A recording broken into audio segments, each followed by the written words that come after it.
looking at a live view of SpaceX's Falcon 9 rocket as we prepare to launch the SXM-10 mission from Space Launch Complex 40 at Cape Canaveral Space Force Station in Florida in just under 10 minutes from now. My name is Somi Srivastava, and I'm a heat shield engineer here at SpaceX. And I'm Corey Brendel, a senior software engineer, and we are joining you live from SpaceX in Hawthorne, California. Welcome to our live launch coverage delivering a geostationary communication satellite to orbit on behalf of our customer, SiriusXM. SXM-10 is the latest high-powered satellite joining SiriusXM's fleet and will help provide continuous, reliable delivery of SiriusXM's audio, entertainment, and information services to consumers in the United States, Canada, and the Caribbean. There are more than 165 million SiriusXM-equipped vehicles on the road today that rely on SiriusXM's proprietary satellite network. At just under T-minus 10 minutes tonight, everything is looking good for an on-time liftoff, and the range is ready to support. We have been watching weather conditions all night, but it seems to be working in our favor. If for any reason we are unable to launch today, a backup opportunity is available tomorrow at the same time. And with that, let's take a moment to learn a bit more about the Falcon 9 supporting today's mission. Falcon 9 is the world's first orbital-class reusable rocket. Reusability allows SpaceX to refly the most expensive parts of the rocket, which in turn drives down the cost of space access. The two-stage rocket stands 229 feet tall and generates more than 1.7 million pounds of thrust at sea level. The bottom two-thirds of the vehicle is the first stage, which is also referred to as the atmosphere and into space using its 9 Merlin M1D engines. After stage separation, today the booster will land on our drone ship, a shortfall of Gravitas, which is currently stationed in the Atlantic Ocean. This particular booster will be returning to Earth for its 8th time. Above the first stage is the second stage, powered by a single Merlin vacuum engine that ignites after it separates from the first stage. The Merlin vacuum engine, or MVAC for short, is optimized for the vacuum of space and is what will carry today's payload to orbit. The second stage engine can be restarted multiple times to place multiple payloads into different orbits. Tonight we will light and shut down our MVAC engine twice before deploying the SXM-10 satellite. And located above the second stage is the payload fairing, which is the large barrel structure at the top of the rocket. At 17 feet in diameter, the carbon composite fairing is made up of two halves that protect the satellites on their way to orbit. The two halves are then jettisoned approximately 3 minutes into flight. The fairing halves supporting today's mission are both flight-proven, with one half flying for its 21st time and the other for its 5th time. After separation from the second stage, both fairing halves will return to Earth to be retrieved by our recovery ship, Doug. While the countdown continues, here's a video from Maxar Space Systems, the manufacturer of the SXM-10 satellite.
At just about T-minus 6 minutes and 35 seconds here, Falcon 9 is tracking no issues and our payload is healthy.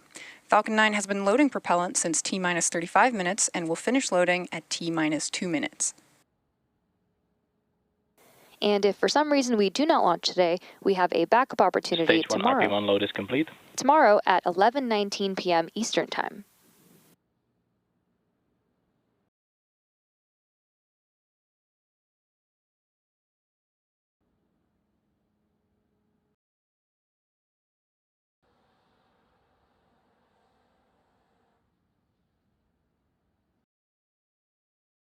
Next up, the transporter erector, or TE, will retract away from Falcon. That's the large truss structure you see there next to the rocket. First, we'll see the clamps open around the second TE will begin to pull away from the rocket.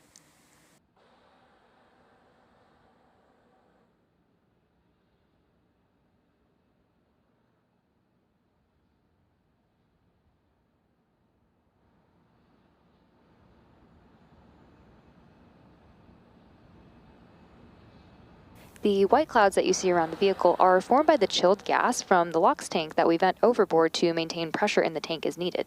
And when that vented super chilled oxygen meets the warmer outside air at the Cape, it condenses into the clouds that you're seeing.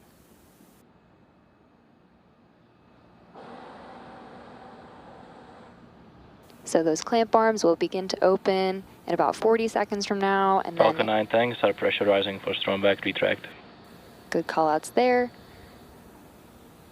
where the tanks are pressurizing for strongback retract. After the clamp arms will open, the strongback will retract away from the vehicle.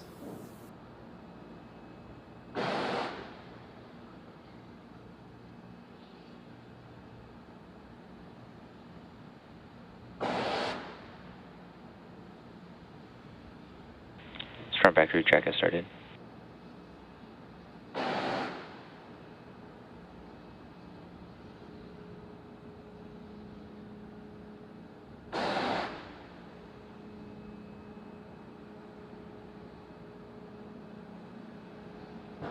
So we have a great view there of the clamp arms opening up. Shortly after this, we will see the strongback begin to pull away from the vehicle. The first stage is connected to a launch mount at the base of the TE, but the structure is hinged and will tract away from the vehicle in preparation for launch.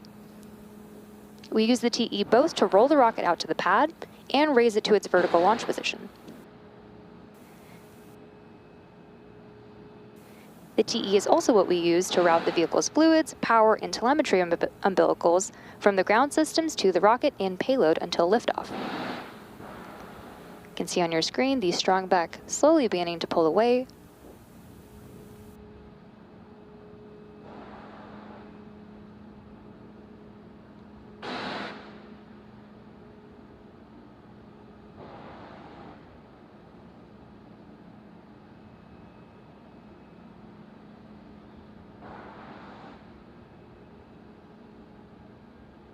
At this point in the countdown, both the first and second stages are nearly fully loaded with 1 million pounds of kerosene fuel and liquid oxygen.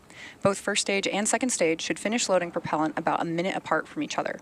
The first stage is finishing up at T-minus 3 minutes, and as mentioned earlier, we'll expect to hear that second stage fuel completion call out at T-minus 2 minutes.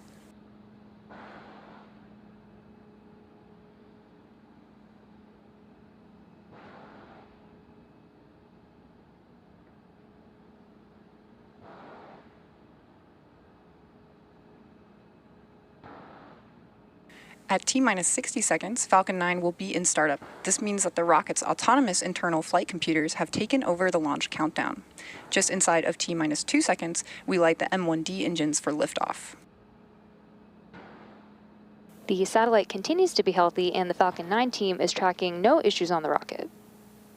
Weather is still looking green, and the range is ready to support our T0 of 12:54 a.m. Eastern Time. And with that, we are proceeding. Stage 2 LOX load is complete. Great call out there. And we're proceeding into the last few minutes of terminal count.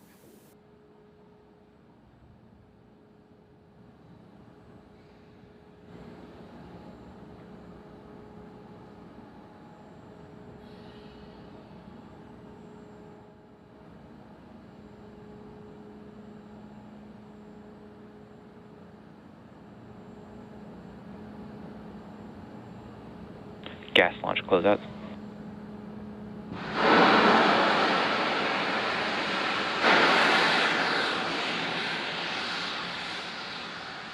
And we got a good call out there.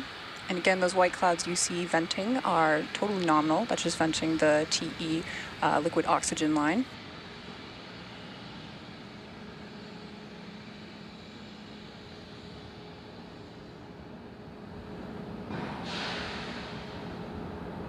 Falcon 9 is in startup. And we just heard that call out. F9 is in startup.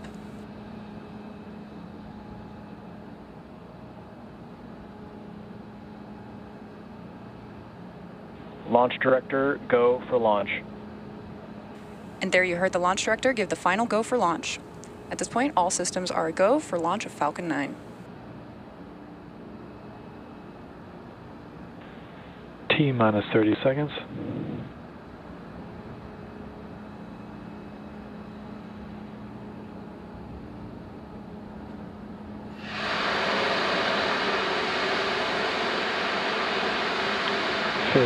Seconds. T minus 10, 9, 8, 7, 6, 5, 4, 3, 2, 1. Ignition and liftoff. Go Falcon, go Sirius.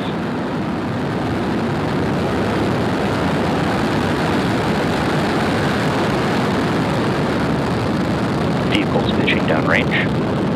Stage 1 propulsion is nominal.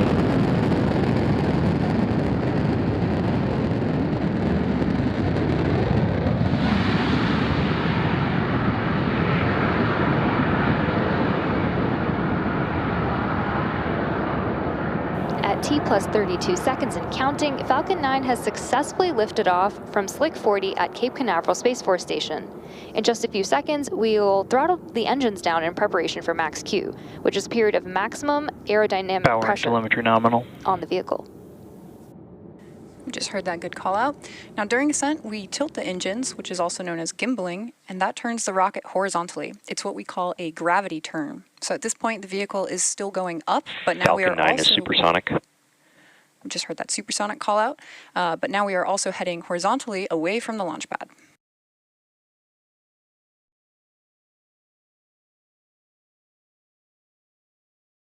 Max Q. So the rocket has now just passed through max Q, where it experiences the greatest mechanical stress in flight.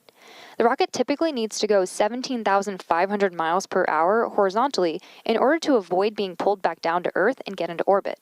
You can keep an eye on the Stage 1 telemetry on the bottom of your screen. And chill. Now we have several events coming up in quick succession, and we should hear all of these called out by mission control, starting with main engine cutoff, or MECO, then stage separation, SES-1, and fairing separation. MECO is where we shut down all 9 M1D engines on the first stage. Stage separation is when the first and second stages of Falcon separate from one another. And second engine start 1, or SES-1, is when we'll light the MVAC engine on the second stage for the first time.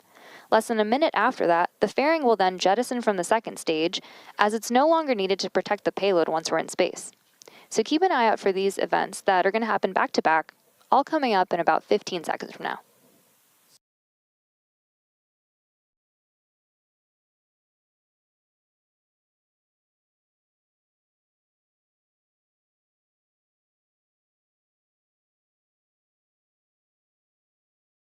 Main engine cut off.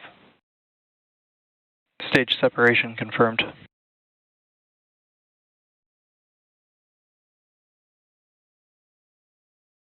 MVAC ignition.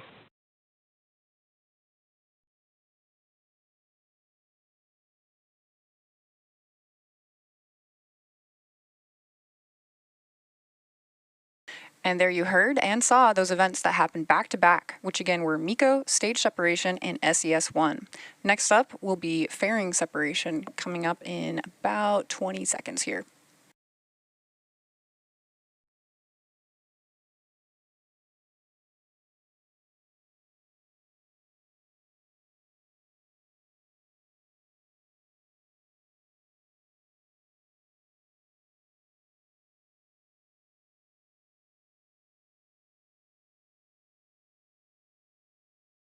Fairing separation confirmed.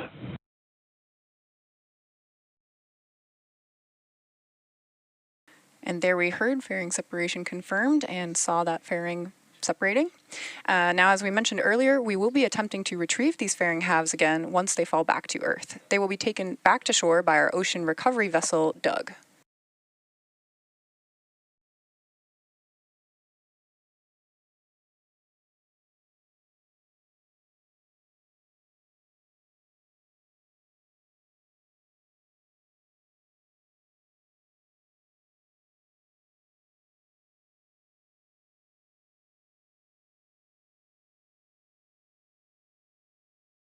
It's now T plus 4 minutes and 17 seconds into today's mission. At about T plus 6 minutes, you should see on your screen the first Both stage. vehicles are on nominal trajectories. The first stage is entry burn. Great call out there. To start the entry burn, we will relight 3 M1D engines, starting with the center engine, known as E9, followed shortly after by the E1 and E5 engines, which is similar to pumping the brakes to slow down the vehicle as it passes back into the Earth's atmosphere. We need to slow down to reduce re-entry forces, which then helps us recover and reuse the first stage. During the entry burn, Falcon 9 is decelerating by firing its Merlin engines, but we are still moving really fast. This causes the vehicle to fly through Merlin's exhaust gases, also known as the rocket's plume, which deposits a layer of soot onto the vehicle's surface. That soot comes from the carbon-based fuel that Falcon 9 uses, and with each flight, the soot builds up a little bit more on the outside of the vehicle. And oftentimes, prior to launch, you can see that soot from prior flights on the first stage. Now, as you can see on your screen, the second stage is still picking up speed and heading to its destined orbit. We're going just over 13,000 kilometers an hour here.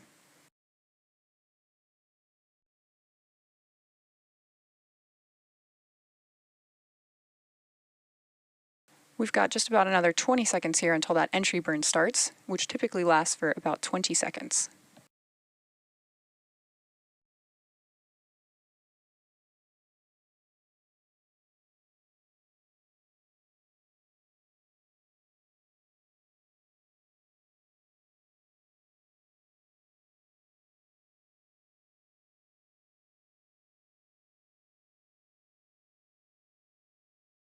Stage 1 entry burn startup.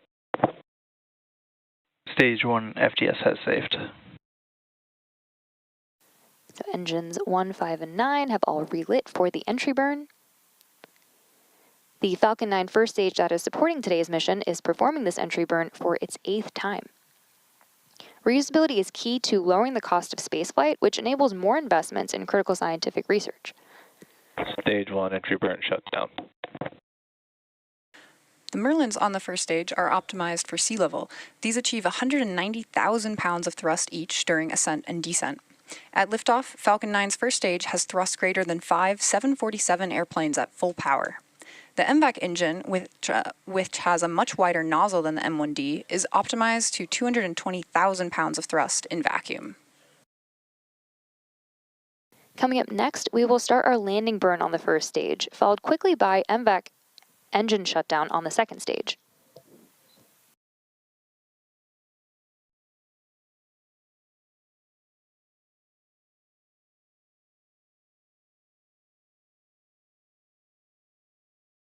During the landing burn, only the center engine, engine 9, Stage 2 is in terminal guidance. will be used to land the Stage 1 vehicle transonic. on the drone ship. So that should be starting up in about 20 seconds from now.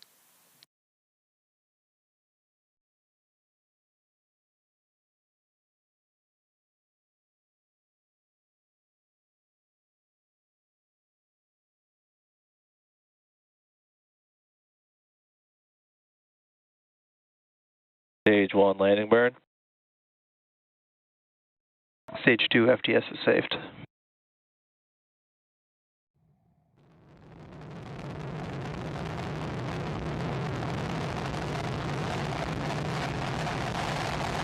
Landing lead deploy.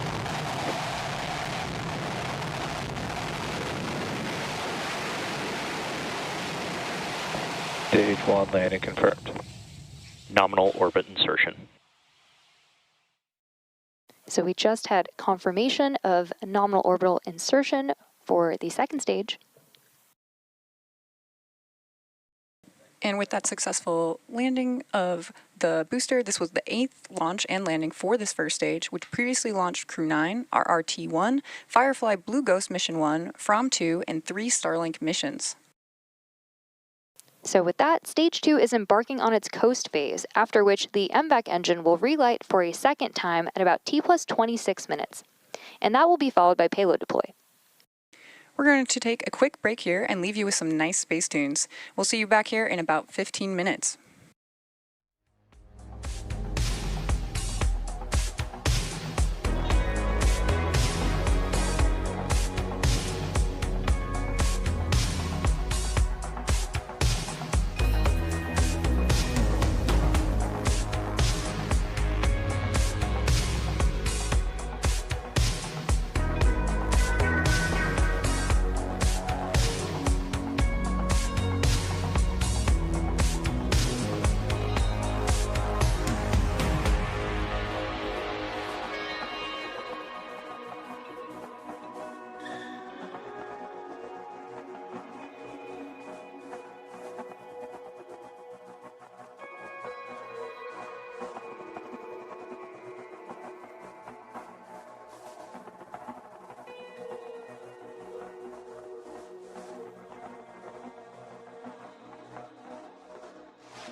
Welcome back to live coverage of the SXM-10 mission.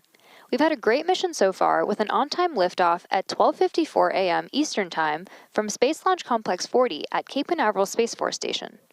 After a successful stage separation, the first stage returned to Earth with a precision landing on our drone ship, a shortfall of gravitas. And just before the break, we had confirmation of nominal orbital insertion. Coming up next, the Merlin vacuum engine on the second stage will reignite for the second time. You might hear it referred to as SES-2. We're listening in now for that call out.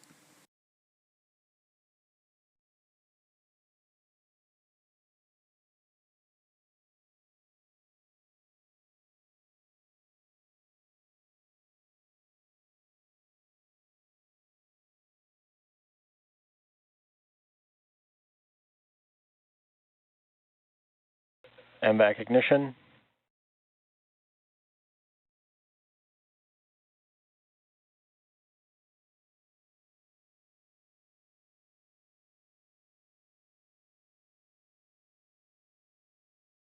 And we heard that call out for MVAC ignition. So now this burn will last a little more than 1 minute before the second stage engine shuts down for a second time, also known as SECO-2. After that, we'll have another coast phase, which will last just a few minutes as the second stage prepares to deploy the SXM-10 satellite. Now, if you're just tuning in, as a reminder, our customer for tonight's mission is SiriusXM, the leading audio entertainment company in North America, which has a portfolio of audio businesses, including its flagship subscription entertainment service, SiriusXM. MVAC shutdown. And with that second shutdown of the MVAC engine, the second stage is going to coast for about 6 minutes. We're going to take a short break for that coast, and we'll be back for deployment of the SXM-10 satellite. See you in a couple. Nominal orbit insertion.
Welcome back to our continuing coverage of the SXM-10 mission.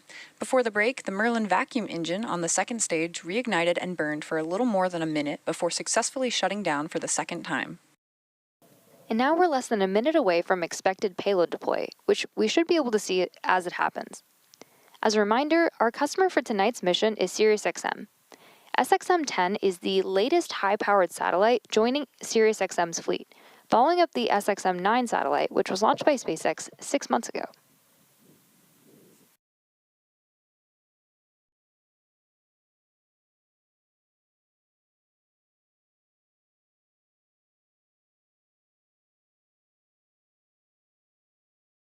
We have a great view of the payload and should have a great view of payload deploy in just a couple seconds from now.